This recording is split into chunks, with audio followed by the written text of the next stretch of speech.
Fala galera, sejam muito bem-vindos ao Viaja Roots.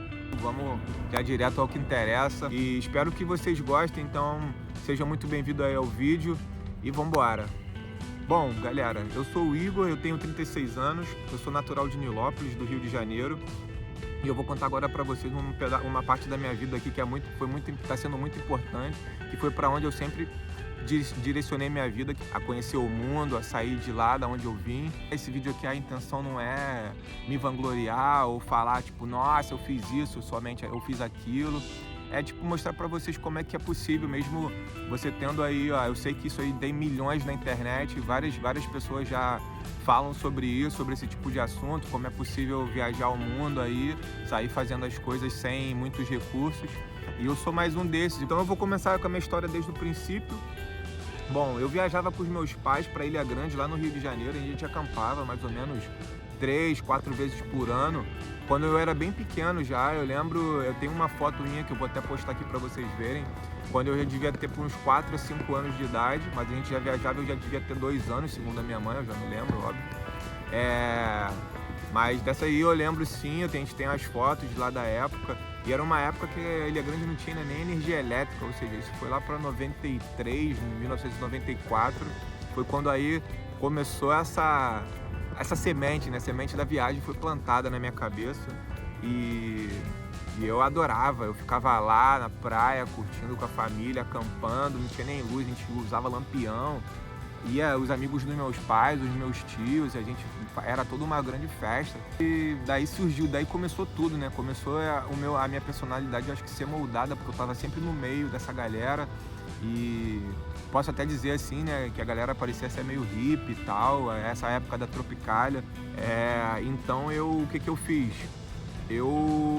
Conforme foram passando os anos, né, eu completei 15 anos de idade, eu comecei a fazer minhas primeiras viagens solo, eu ia também acampar, mais por perto ali do Rio de Janeiro, e conforme os anos foram passando eu ia aumentando as distâncias, tive a oportunidade já de conhecer outros estados, e pegando mais experiências com esses temas de viagem, mais roots assim, né, porque sempre foi com pouca grana, acampando, fazendo as coisas mais baratas, e até que então eu terminei o ensino médio e fiz o Enem, e então no Enem eu consegui uma vaga para estudar turismo na Universidade Estácio de Sá, em Madureira, e daí eu optei pelo curso de guia de turismo.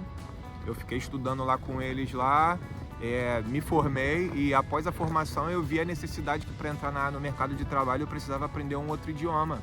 E como nessa época, tipo, que eu já estava ali pós-escola, já os meus 21, 22 anos, porque antes disso eu também passei pelo Exército Brasileiro, fiquei 1 ano no Exército, contra a minha vontade, óbvio, né, porque eu me alistei e eles me botaram para servir lá 1 ano, aí eu terminei depois dos meus estudos, e aí senti a necessidade de estar aí aprendendo outro idioma para poder tá trabalhando dentro do turismo, né? Como eu não tinha isso, e nessa época eu tava buscando meios de como viajar sem estar passando perrengue o tempo inteiro. E cara, como eu não tenho a grana para poder estar pagando um curso, minha família também não tinha como custear isso para mim, mas eu tenho que aprender sim ou sim.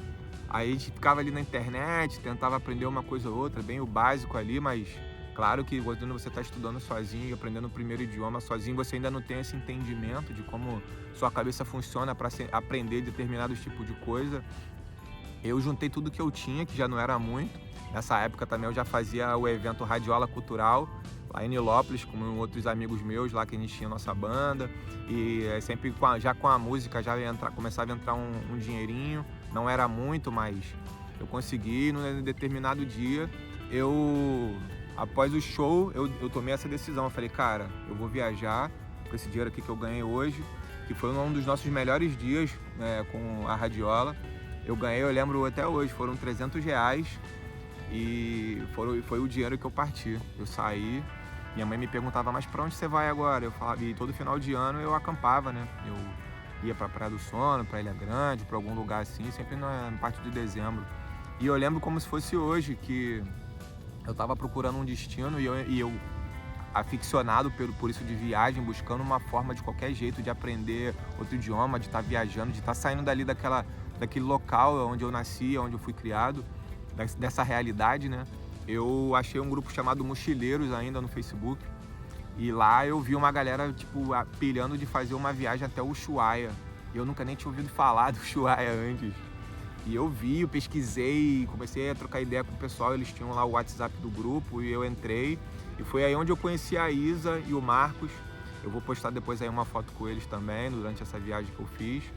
E, cara, devia ter umas 20 pessoas no grupo, todo mundo falando, tipo, que vamos viajar, vamos fazer e tudo. E no final mesmo, quando chegou o dia de partir, éramos só eu, Marcos e a Isa.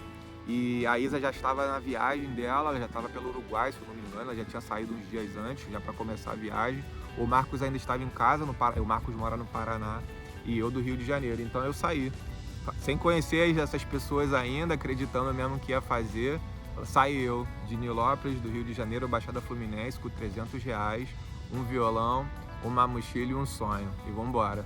E daí começou, galera. Peguei a carona. A primeira carona foi um vizinho meu quando eu saí de casa em direção ao Ushuaia. Eu estava indo em direção à casa do Marcos. Nós íamos nos juntar lá. Depois íamos encontrar a Isa pelo caminho e depois descer até o Ushuaia. E aí estava formado já o plano de ação. Eu falei, bom, no princípio eu começo sozinho. Eu ainda não tinha muita experiência nessa parte muito de carona. Já tinha feito algumas já, mas nada tão longa assim. Então eu falei, vai ser bom ter alguém. E beleza. E aí eu peguei, a primeira carona foi com um vizinho meu, quando eu tava saindo da casa da minha mãe. Ele me deu uma carona da minha casa, da rua da casa da minha mãe até o centro de Nilópolis. De lá eu comecei as viagens. Peguei um primeiro ônibus até Seropédica ali e peguei minha primeira carona em sentido a São Paulo. E o cara, foi mais ou menos uns 5 minutos aí eu consegui pegar a primeira carona. Eu já fiquei todo empolgado, falei, nossa, funciona demais aqui, que isso e tal. E aquele nervosismo do início já passou. E, bom, mas eu já comecei a pensar, cara, e aonde eu vou dormir essa noite, como é que eu vou fazer? E eu desci lá em São Paulo, e um amigão meu também, da época do surf ainda, da época de escola, Natan. Beijão, Natan. Tá na parte da minha história aí também. Ele e a namorada dele, hoje em dia acho que já são casados já. Eles me receberam lá em São Paulo, eu expliquei o que eu estava fazendo, mas que eu já ia embora naquela noite mesmo, então eles me convidaram para ir lá para comer aquele sanduíche de mortadela lá em São Paulo, que é muito famoso. E eu fui lá, provei e já fiquei até meio preocupado, falei, nossa, que eu não sou acostumado a comer coisa assim, né? Mas estava uma delícia, confesso.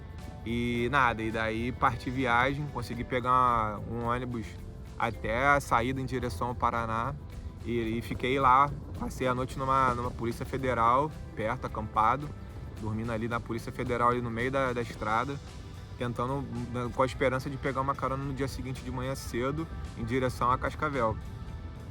E consegui no dia seguinte, de manhã bem cedinho, um caminhoneiro passando ali bem devagar, eu fiz uma plaquinha, eu levava umas canetinhas, algo assim para escrever num papelão, mostrando para onde eu ia ou a caminho.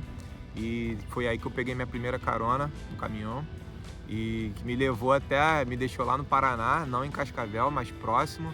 E aí daí foi fácil chegar, entrei em contato com o Marcos já foi lá, já me encontrou. E aí fiquei na casa dele alguns dias e até para ele também terminar a preparação dele e depois arrancamos juntos. Ou seja, daí eu já comecei a viajar junto com ele até um tempo.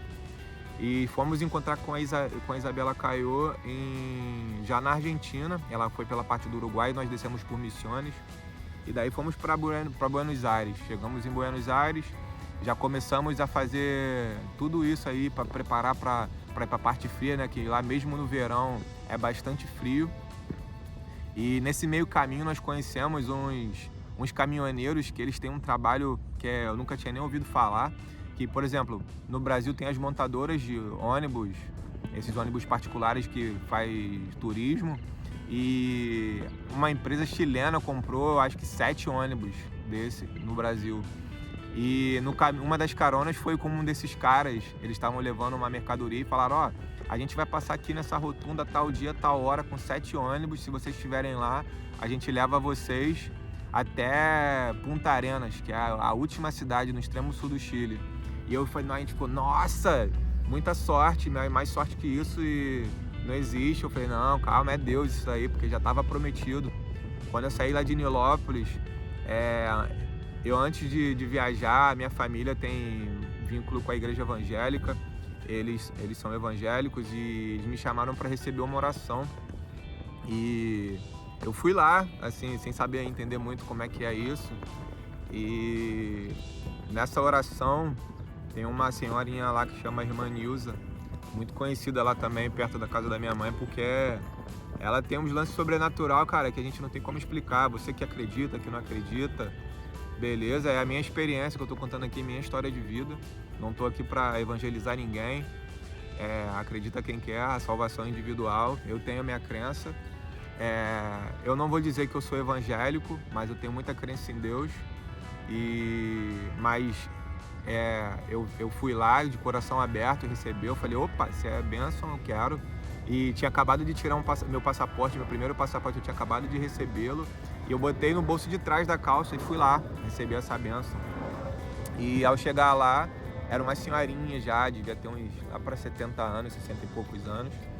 E ela pediu para eu sentar pertinho dela, assim, e ela me olhava nos olhos, assim, cara, que ela parecia que estava olhando dentro da minha alma, assim. Deus mandou você vir aqui hoje porque Ele tem um presente para você.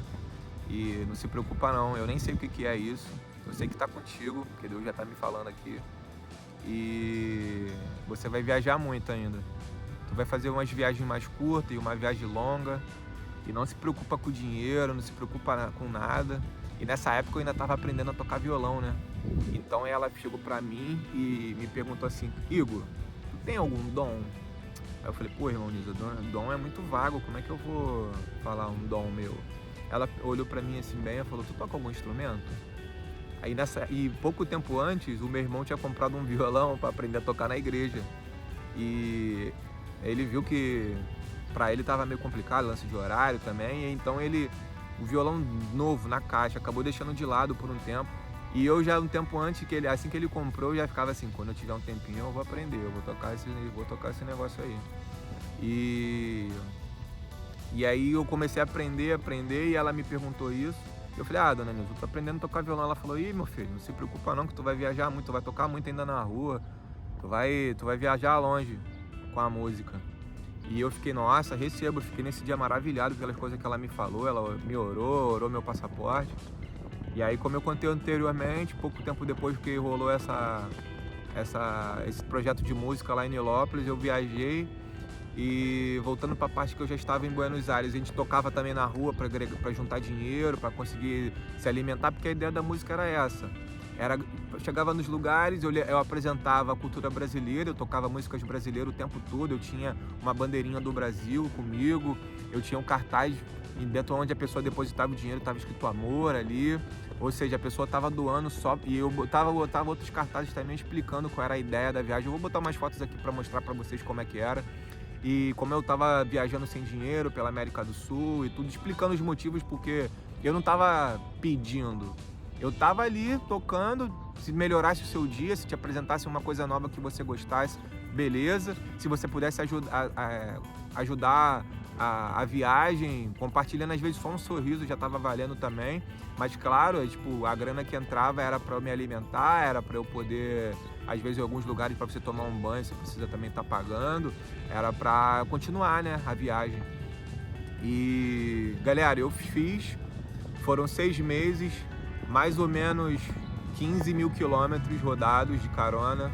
Eu fui de Nilópolis até o extremo sul da Patagônia, cruzando aí por vários lugares que eu vou mostrar aqui para vocês por algumas fotos, alguns vídeos, até o Ushuaia, e voltei depois desse tempo todo aí com R$1 dos R$300 que eu saí. E cara, isso fez assim, ó, um boom na minha mente. Eu fiquei, nossa, velho, porque é como diz até naquele filme da Natureza Selvagem, o que é importante não é você ser forte, é você se sentir forte. E nessa época e nessa hora eu tava me sentindo, cara, a pessoa mais forte do mundo.